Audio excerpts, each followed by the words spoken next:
Alright, so the World Cup's starting soon, and I think it's time to do some predictions. Just like I did the Euros and Copa America 2 years ago now. How I did the predictions was I did the whole tournament, and I also went to predict the scores and scorers, as well as when they scored by the minute or getting like some kind of red card or whatever. So I'm going to do that again, because I'm not going to lie to you, there's a few of those that were a lot closer than I ever could have imagined. So, and just speed up the process, because this video would be like 50 minutes long at least if I did it how I usually would. I'm going to go by group, and then I'll have all the results of the group stages and all the scores there, and if there's a specific team, well, a country I guess, or a player, so we'll talk about them, but I don't want to leave these too long. So yeah, anyways, starting things off with Group A, I think, yeah, Czech Republic, South Korea, they're the ones that are going to go through on groups. Mexico going third, and South Africa, just don't really see it happening.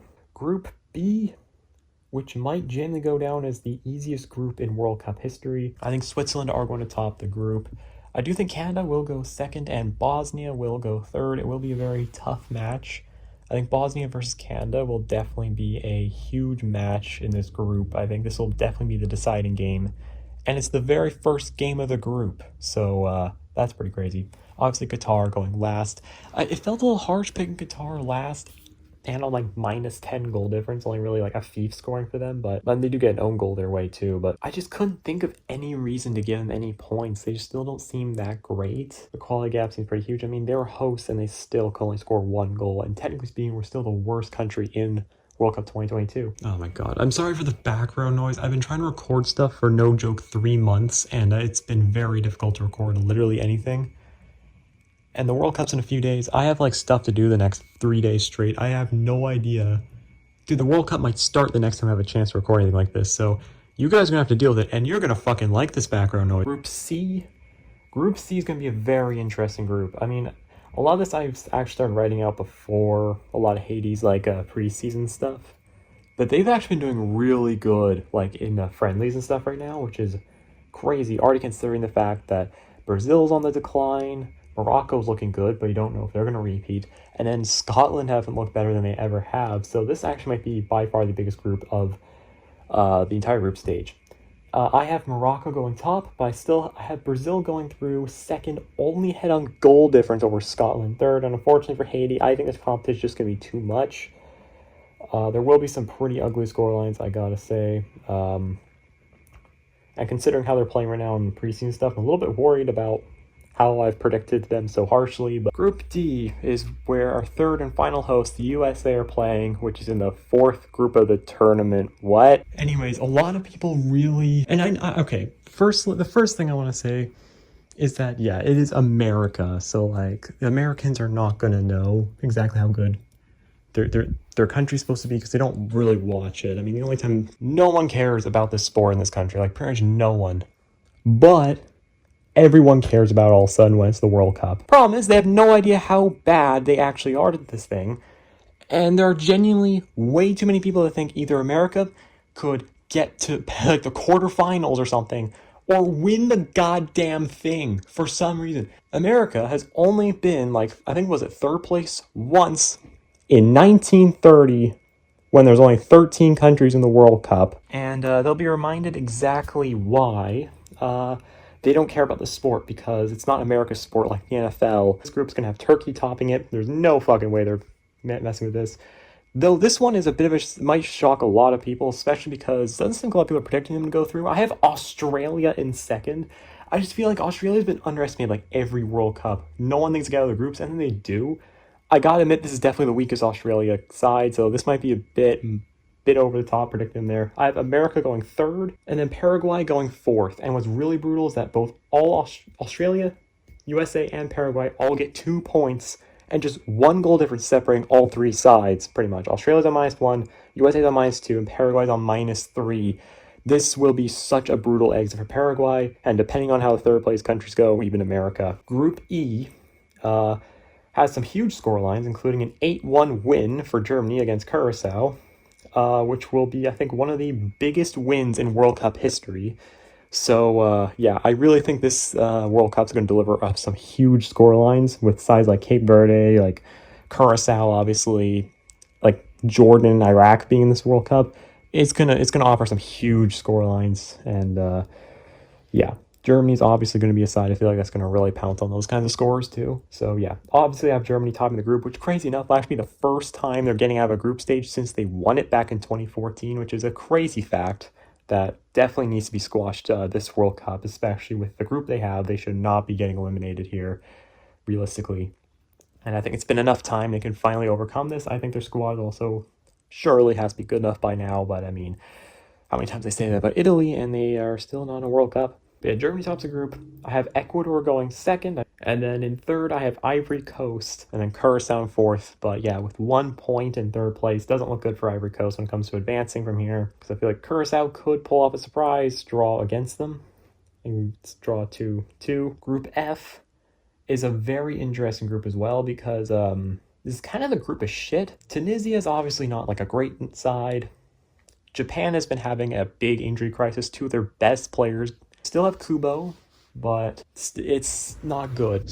Pretty much all of Sweden's best players have flopped at their clubs, which is not great. They have Alexander Isak, Anthony Langa, and Victor Gyökeres. All of them flopped in the Premier League this season. Yeah, and then not only that, their other big name Swedish player, Harvey Bergvall, played for Tottenham. All they have is Victor Lindelof when it comes to big names. So that's not good either. You don't want players who are in horrible momentum going to a World Cup. And then the Netherlands are managed by Ronald Koeman, so they are guaranteed to be about half the team they would usually be without someone like Ronald Koeman as manager. But when it comes down to the group, with all of these major disadvantages every single one of these countries have, I do think the Netherlands do come away top of the group. They will not be getting the maximum of points, though. I think they will see a draw against Sweden, which also means that Sweden will go second, 1 point ahead of Japan, and Tunisia is going bottom of the group. Group G is another interesting one, because these are all countries that I'm not very confident. If these countries were drawn in other groups, I mean, all of them I wouldn't have had qualify, genuinely, but because they all got grouped together, 2 and possibly even 3 will probably have to see the knockout rounds. Really shows an expanded World Cup and how much things change, because I was confident I would have a side like Belgium be my shock pick for not getting out of the group stage and going like bottom, but no, instead they get the maximum points in 9, because I just don't see them losing to any of these 3 teams. I felt like there's no way, even with like a aging Salah, that Egypt don't get out of the group here, so I'm in second. And then maybe a bit of a controversial one, I went with New Zealand. Yeah, this one's a bit of a tough one, because it really does go, because it could go either way here. Iran could be very good. I feel like they don't really have like good players, obviously. I mean, we've seen them in other World Cups, but I do think they might have more motivation ever to play good this time around, which could very much change this outcome. But New Zealand has Chris Wood. I mean, that's not like a big thing. Just Chris Wood. I don't know. It's not very impressive, but like that's pretty much my separation between the two. Going into Group H, we'll have a new, probably, I'm pretty certain this is the World Cup record if this happens. Spain beats Cape Verde 9-0 in a match, which is ridiculous. Yeah, this group will be pretty insane. But yeah, to no one's surprise, Spain tops this group on a plus 18 goal difference. Yeah, that's pretty insane. Uruguay goes second, even though they have a lot. Even though Edison Cavani and Luis Suarez are not going to be in this World Cup, they have to be in second. And I actually went with Saudi Arabia getting third in the group, but it's only by goal difference, as they do draw to Cape Verde. But still, a minus 12 goal difference is enough for them to actually make it technically, based on the third place teams. I don't think there's any way Saudi Arabia go through. I think that's not really much of a spoiler for later, because like they got 1 point. Cape Verde goes last on minus 14 goal difference, which is 2 worse Saudi Arabia. Group I is going to be a pretty huge group as well, with some pretty big countries and some countries that can go really far in this group. And then Iraq. France topping it with all 9 points. I just thought that France just be a bit too dominant here. Although some people are thinking that might be a bit of a tough one with Kylian Mbappe and his relationship problems. I know Tchouaméni has had some issues at Real Madrid recently as well, but I think that internationally, I think a lot can change. I mean, just in the last Euros, Mbappe like obviously played pretty well and played really hard. I mean, he was playing with that mask on the entire time. I think a lot changes for country, but yeah, France on the group. I have Norway going second, only on goal difference though, but I think Norway are going to be really good. They got a couple of players doing really good at the right time, and that could really take a country like Norway really far. A country that's not really expected to do anything crazy, but getting even to the round of 16 in this kind of format as well, I think that's pretty big for a country like Norway. So yeah, I don't think it'll be too difficult for them. And the third is Senegal, and then Iraq obviously with no points and a minus 17 on goal difference in fourth. Group J is an obvious topping in the group for Argentina. I mean, it'd be a genuine national tragedy for them if they actually can't top this group. Maybe a little controversial. I don't think it's like too crazy, but I decide for Austria in second. I feel like Austria could have a bit of a surprise on them. Though third is obviously going to be Algeria. Yeah, but they'll have no trouble playing against like Jordan, who will definitely go last in this group. Group K. This is where I'm going to have my hottest take of the entire tournament. And it's with Portugal. A lot of people think Portugal are going to win the World Cup. Based on what? I have no idea. Sure, their squad is good. Like, it could, if they called up the right people, maybe they could have snuck into like a semifinals. But the problem is in their striker. Ronaldo is 41. He is 41 years old, firstly. It's crazy because you would think if he's 41, he would not be the starter. He'd be fine with being a substitute or maybe come as a reserve to play like a game for a few minutes. Like, what do you fucking do? The old man plays, like something like that. You don't expect him to be your star striker who's supposed to get the ball and basically play with the ball the entire game. This is the huge problem. It's like, for Portugal, it makes sense to do this. I mean, they're kind of doing it with Messi, though I do feel like Messi can still hold his own weight on the Argentina national team. He's obviously not like the same as before. But with Portugal, I feel like in general, Ronaldo's style of play isn't the same as it is with Messi, where like Messi, he does play with the rest of the players. Ronaldo is a striker, on top of the fact that he sits in the box the entire time and waits for passes. Specifically, he doesn't backtrack or anything because he's too good to backtrack, is the excuse. And the reality is the sport evolves. He can't evolve with it, then get out. That's what I say. But not only that, it's like he's being called up just for spectacle, but he's also being played for that same reason, and he's not good enough. I feel like it's a conversation a lot of people, especially Ronaldo fans, don't want to have. They don't want to hear that he's not good enough, but the reality is he isn't, and it's not like that's necessarily a bad thing either. He's 41. It's pretty normal to not be good enough anymore. In fact, I would even say that when he was like 36, it'd be good enough. It'd be normal if he wasn't good enough, really, for a starting position. And I honestly said that was something I very much believed in 2022, and I feel like that was very much backed up. In the Euros, I still feel like it was. He had some pretty big mess-ups, and he could have very easily been the reason why Slovenia would have knocked them out of the Euros. And it's like, that's Slovenia. And in fact, just today in a friendly, he was terrible against Chile. He was making really lazy shots. And it's like, even his technical ability has been suffering significantly being in the Saudi Pro League. And I don't think he's going to be ready for competition in the World Cup. Like, even with these countries, I think we're really going to see him struggle. And it's like, that's pretty crazy because he's going to need to score a penalty against Uzbekistan to even get a goal in the World Cup. That's pretty bad. I think Portugal's going to suffer horrifically with a player like this who wants the ball all the time but just can't do anything with it. It's really going to show more than ever, and it's going to show even more the more times they call him up to stuff. I mean, surely this has to be the last time. Like physically, he should not be even allowed near a Portuguese national team after this. And it's not because he'll embarrass his country or whatever. That won't be it. He just can't be near the national team. There's no way he can win a World Cup with. He just doesn't have the legs for it. He doesn't have it. If he is going to win the World Cup, it's not going to be him carrying the team. They're going to have to hope that's like Bruno Fernandes. I think the layout's got a red card, so that could very much mess up my prediction because I have him scoring in the first. Yeah, I do. So he might not be present for Democratic Republic of Congo or Uzbekistan. But if he wasn't some super notable person in Portugal, no chance he would be in this World Cup right now. And I think we're going to see exactly why he shouldn't be here. But when it comes to the results of the group stage, I have Colombia taking all the points first. Portugal will go second, but only on goal difference ahead of Democratic Republic of Congo. Uzbekistan goes last in the group. Unfortunate because I think it's a fun country to have in the World Cup. It looks like an interesting one for sure to see, but I don't think we're going to be seeing too many big performances from them. And the final group is Group L, which is what all the British people are anticipating because, of course, England's in this group. And how will England do? Well, a lot of people are really mad about the squad release by Thomas Tuchel. There's definitely a few interesting names left out, but generally speaking, there's not too many horrific ones, although Jordan Henderson definitely shouldn't be in the World Cup. I think they'll still top the group only on goal difference, so they'll have 7 points. Croatia will also be on 7 points, but on 2 behind on goal difference. Croatia's a bit of an old side as well, but I think the experience is going to help them. I feel like it's the best group of players to have experience, and there are still a few players in there that definitely aren't. I could carry their own weight now, but Ghana goes third with 3 points, and then Panama will go last with 0. Now for the third place teams, the top 8 advance to the knockouts. And in first, we have Senegal, then Japan, Third is Bosnia. Scotland goes fourth. Democratic Republic of Congo goes fifth. Mexico is sixth. New Zealand actually goes through in seventh.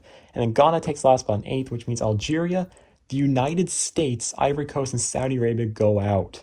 This part was definitely not necessarily planned by me, like just based on what I had in the group. So yeah, I did not anticipate for New Zealand to go through over the America. That's pretty insane.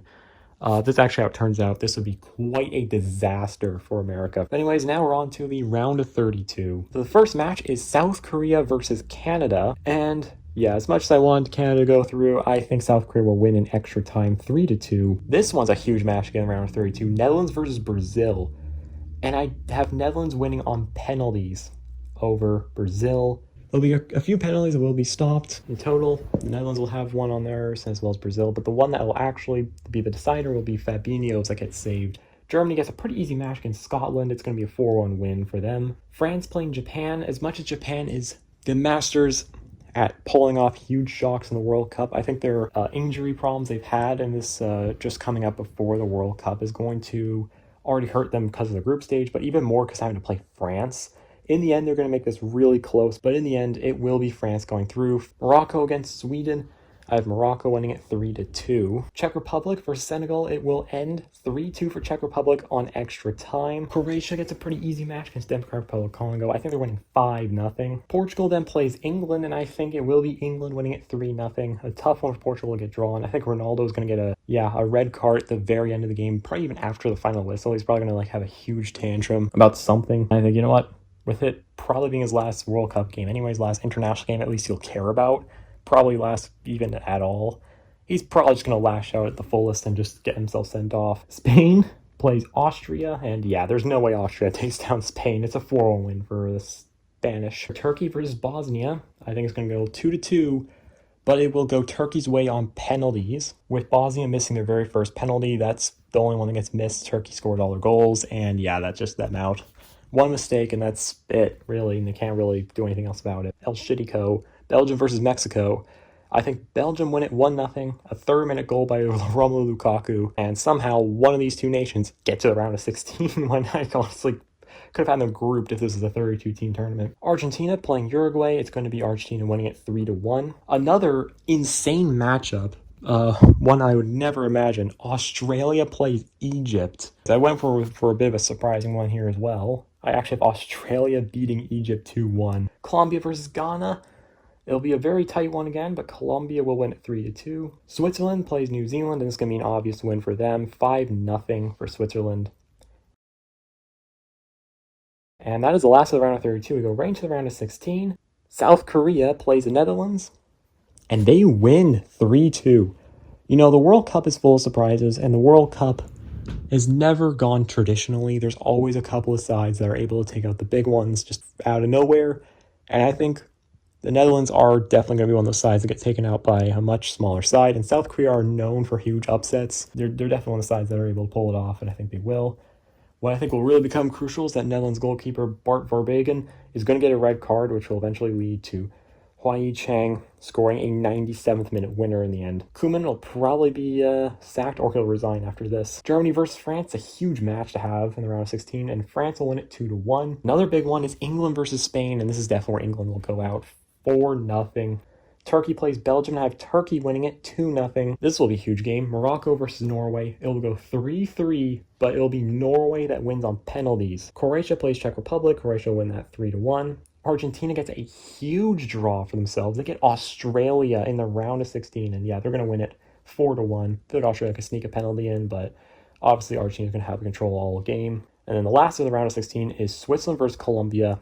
It'll be Switzerland's win 2-1 in extra time. But in the quarterfinals, South Korea plays France, and this is where South Korea is going to have their time end, losing it 4-1. Another side that's going to have their run get ended pretty brutally is Turkey. They lose to Spain 3-0. Again, it's way too big of an ask for Turkey to take down Spain, so they should be happy with the quarterfinal placement for sure. Another crazy matchup here. Norway plays Croatia, and it'll be Croatia winning it on penalties. Argentina plays Switzerland in the quarterfinals. It's going to be 4-0 win for Argentina. In the semifinals, it will be France versus Spain. A lot of people have France or Spain winning the World Cup, except for clearly biased fans picking England or Portugal or America here. What? But typically it's France or Spain, maybe England, maybe Argentina, but France, Spain are the most popular picks, really, for the sane fans. So yeah, this could genuinely decide the World Cup itself right here. And I went with Spain winning it 3-1 on extra time. And then Croatia versus Argentina, I just don't see Croatia making it to a World Cup final. I know they did like 2018, but this is not the same Croatia. I mean, like, I feel like them even going all the way to the semifinals was quite an achievement for a lot of the players being as old as they are. So yeah, I think Argentina is going to win 2-0. In the third place match, it'll be France beat Croatia 3-1. Forgot to add the score for Croatia. I just found out while doing this, I totally forgot to add who I thought would score for Croatia. You saw a live proceeding of me adding a score onto my notes. Anyways, the World Cup final. Spain versus Argentina. I mean, the chance for Messi to win 2 World Cups. And not that it's going to be his 3rd World Cup final appearance. I mean, that's quite something. Will it be a 2nd World Cup? I don't think so. I think Spain will win it 3-2 on extra time. Fabian Ruiz will get the extra time goal that'll secure it. Oyarzabal and Rodri will also score for Spain.